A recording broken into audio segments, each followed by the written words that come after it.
If you want to turn strangers into raving fans, I want you to think about these 4 things and then make a plan on how you're going to grow them together. I want to teach you a lesson today that's going to help you think a little bit more about what you need to worry about when you're trying to scale your company. How do I know this? Over the last 21 years of helping people scale their companies, this has happened more than once. Scenario: person comes in. They're a prospect. They say, hey, I'd like to talk to you about hiring you, mainly in the marketing and advertising in the early years. They're like, we want more customers. And eventually we have this great conversation. It sounds like a great thing. And then in the old days, I would eventually ask the question, so how many customers can you handle? And they'd say, 2. And I'd go, 2? We just had an hour-long conversation about all the different things you want to do and how you can grow and everything else. And you want 2 customers? You're wasting your time. This is not going to work. And stories like that would happen over and over again. And what I would realize is there were 4 simple things that they just needed to ask these questions to figure out what they were doing.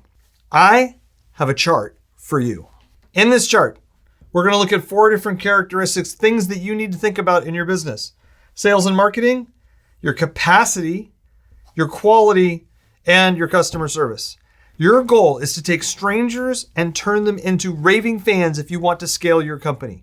If you're going to scale your company, you've got to think about covering these 4 things in the midst of the process, or you will lose customers.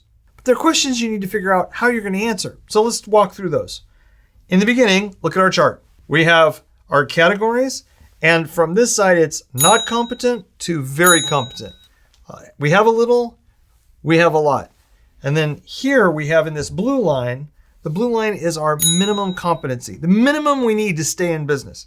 So it's amazing how often somebody comes into our office and they say, I need some marketing sales, but I don't have enough. Well, how are you doing? Are you selling stuff? Yes, we are selling stuff and we have room to grow. So they have capacity. How's the quality? The quality of our stuff is maybe mediocre. It's above minimum standard. It's not amazing. How's your customer service? Our customers love it. They're very happy. And we're going to say, oh, they love our product and our customer service is great and everybody's really happy with what they get. We think we have tons of opportunity to grow. I said, great. So we need to increase your marketing and sales. Yes. And they think if we increase our marketing and sales a little bit, we will increase the amount of sales that we get to have, the amount of sales that come through. And they just ignore all this, but there's an assumption that all these things will stay the same.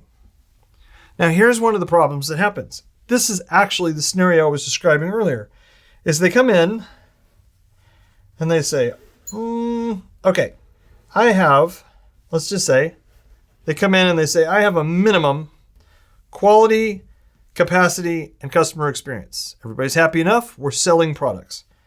And we do a little bit of sales, but we want to crank it up. And they think if we can scale, we can go all the way up here. And we can increase the sales. And they're thinking this is going to be amazing. But what they don't realize is when you ask them the question, is there enough capacity? How much capacity can you handle? They hadn't thought about that. They just assumed that if you brought in more customers, the rest of the company would grow. Or they have this thought. They came in and said, well, I don't have much capacity at all. We can't handle that many customers. Now think about it. Somebody took time out of their day. They called a consulting company that handled marketing and sales and business growth. They came in, spent an hour with me, and then they just said, well, oh no, I can't handle that many more people. My capacity is really low. Why is that? Why is it that they didn't ask the question? What I wanted to do today is encourage you to ask these questions. If you don't have the capacity right now, how are you going to get the capacity? How are you going to pay to build the capacity? One of the challenges we have on a regular basis is you can't just say, I want to grow a little and I'm going to hire a little. You have people that need salaries and medical benefits and everything else, and you have to try and juggle what that looks like. How do you increase your capacity? Now, let's assume you increase your marketing, you increase your capacity to produce, and the capacity that you're actually distributing. You're making a lot, but in the process, your quality goes down. Your quality needs to be up here, but really your quality starts slipping, and maybe it slips below the line. If that happens, you know what's going to start happening to your customer service? It's going to go below the line.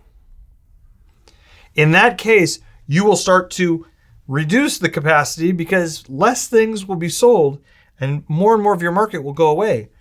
And a lot more of your marketing and sales budget will be wasted. When you're thinking about growing your business, you've got 4 levers in this instance that you can think about: sales and marketing, capacity, quality, and customer service. You've got to make sure that you move all of them in the same direction if you want to scale your company. If you want to turn strangers into raving fans, I want you to think about these 4 things and then make a plan on how you're going to grow them together.